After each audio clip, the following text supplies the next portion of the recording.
वनमाला या काव्यसंग्रहातून मी एक कविता घेते. कवितेचं शीर्षक आहे सोपं नसतं. बोलक्या डोळ्यांची मुक्याने उघडझाप करताना शब्द अश्रू बनून वाहतात, तेव्हा भावना लपवणं सोपं नसतं.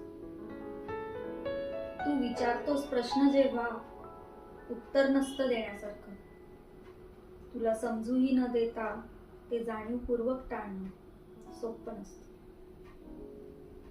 आठवण येतच असते, पण तुला कळू न देता इकडे तिकडे मन रमवत आतल्या आत जळणं सोपं नसतं. अंधारात बंद पापण्यात हुंदका दाबून कंठात मऊ मऊ रजईस अश्रूंमध्ये भिजवणं सोपं नसतं. हसऱ्या चेहऱ्याने शांत नजरेने चार चौघात वावरणं हे सुद्धा सहज जमवणं सोपं नसतं. हे सुद्धा सहज जमवणं सोपं नसतं.